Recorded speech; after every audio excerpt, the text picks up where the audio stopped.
فرمایا یا ایھا الناس قد جاءتکم موعظۃ من ربکم وشفاء لما فی الصدور وہدی ورحمۃ للمؤمنین قل بفضل اللہ وبرحمتہ فلذلک فلیفرحوا هو خیر مما یجمعون۔ اے لوگوں، تمہارے پاس آ گئی ہے نصیحت، موعظت تمہارے رب کی طرف سے۔ وہ صرف موعظت نہیں ہے، سینوں کے اندر جو روگ ہیں، جو امراض ہیں، ان کا علاج بھی ہے، شفا بھی ہے۔ شفاء لما فی الصدور۔ تیسرے درجے میں وہ ہدایت ہے، وہ بتاتی ہے کدھر جاؤ کدھر نہ جاؤ۔ جیسے آپ نے دیکھا ہوگا پہاڑی راستوں پر قدم قدم کے اوپر کوشن ہوتا ہے، یہاں سپیڈ کم کر لو ورنہ تم کسی کھائی میں جا گرو گے۔ تو یہ ہدایت کیا ہے؟ دیکھو ادھر مت جانا، ادھر جاؤ، اگر ادھر جاؤ گے تمہارا سارا معاملہ تل پٹ ہو جائے گا۔ یہ ہے ہدایت۔ اور جو چیز دنیا میں ہدایت ہے وہ آخرت میں رحمت ہے، ہدی ورحمۃ للمؤمنین۔ اب میں چاہتا ہوں ان چار الفاظ میں جو ربط ہے اسے سمجھیں۔ دیکھیے، اگر کسی ایسی زمین پر بارش برسے جو اوپر سے بہت سخت ہے تو پانی بہہ جائے گا، زمین میں جذب نہیں ہوگا تو کوئی رویدگی پیدا نہیں ہوگی۔ اگر دل سخت ہے تو قرآن مجید ان پر کوئی اثر نہیں کرے گا۔ اس کے لیے سب سے پہلے موعظہ کی ضرورت ہے، واعظ کی ضرورت ہے، نصیحت کی ضرورت ہے، تاکہ دل نرم پڑ جائے۔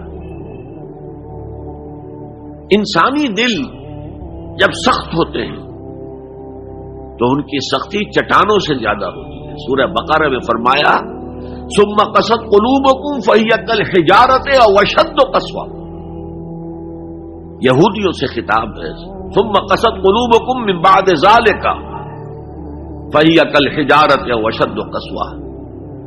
اے بنی اسرائیل، تمہارے اس طرز عمل کے نتیجے میں تمہارے دل سخت ہو گئے اور اب وہ پتھروں سے زیادہ سخت ہے۔ لہذا سب سے پہلے ضرورت کیا ہے؟ دل کی زمین کو نرم کیا جائے، اس میں ہل چلایا جائے۔ یہ کام ہے موعظہ کا، واعظ کا، نصیحت کا۔ ہمارے معاشرے میں کسی زمانے میں واعظ کا بڑا رواج تھا، آج کل یہ چیز ختم ہو گئی ہے، بلکہ واعظ کو گھٹیا بات سمجھا جاتا ہے۔ بھائی کوئی عقلی بات کرو، کوئی علمی بات کرو، تم تو واعظ کہہ رہے ہو، گویا کہ واعظ گھٹیا چیز ہے۔ نہیں، واعظ سے دل میں رقت پیدا ہوتی ہے، نرمی پیدا ہوتی ہے۔ تو قرآن مجید ہی سب سے بڑا موعظہ ہے۔ ہم نے بدقسمتی سے کیا کیا، جب واعظ کہے جاتے تھے تب بھی مثنوی مولانا روم سے، ضعیف احادیث سے، واعظ دستاں زنو افسانہ بند، واعظ بڑے اونچے اونچے ہاتھ چلا کر اور افسانہ جو ہے بیان کر رہا ہے، لیکن اس کا حال کیا ہے؟ از خطیب و دیلمی گفتار اوست، با ضعیف و شاذ و مرسل کار اوست۔ وہ خطیب بغدادی یا دیلمی کی جو احادیث ہیں، جو سب سے گھٹیا درجے کی کتاب حدیث کی، سب سے کم تر درجے کی کتاب حدیث کی، ضعیف کتابوں کے یوں سمجھیے کہ بہت بڑے مجموعے، وہاں سے وہ حدیثیں لا رہا ہے۔ الضعیف و شاذ و مرسل کار ہو، ضعیف حدیث، شاذ حدیث، مرسل حدیث سے وہ بیان کر رہا ہے، قرآن سے اس کا کوئی تعلق۔ قرآن مجید سب سے بڑا واعظ ہے۔ یا ایھا الناس قد جاءتکم موعظۃ۔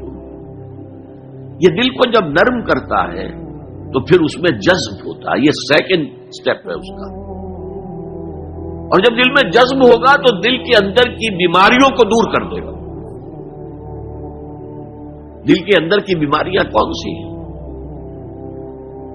تھرومبوسس نہیں، سنجائنا نہیں، وہ اور ہے۔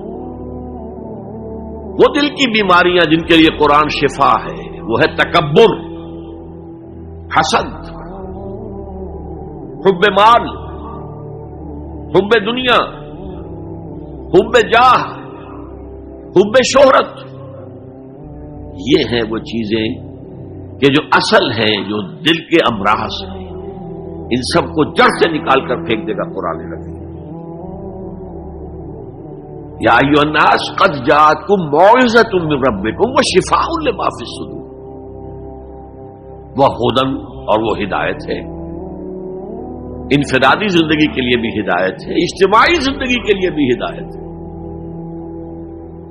کبھی اگر سورہ فاتحہ پر آپ غور کریں جو ہماری نماز کا جزو لازم ہے، تو ہم پہلے کہتے ہیں الحمدللہ رب العالمین الرحمن الرحیم مالک یوم الدین ایاک نعبد و ایاک نستعین۔ یہ ہدایت تو ہمیں پہلے ہی ملی ہوئی ہے۔ پھر جو ہم کہتے ہیں اہدنا الصراط المستقیم، اللہ کو ہم نے پہچان لیا، اسے رب العالمین مان لیا، اسے رحمان مان لیا، اسے رحیم مان لیا، اسے روز جزا کا حاکم مطلق مان لیا، تو اب کون سی ہدایت رہ گئی؟ ہدایت تو آ گئی۔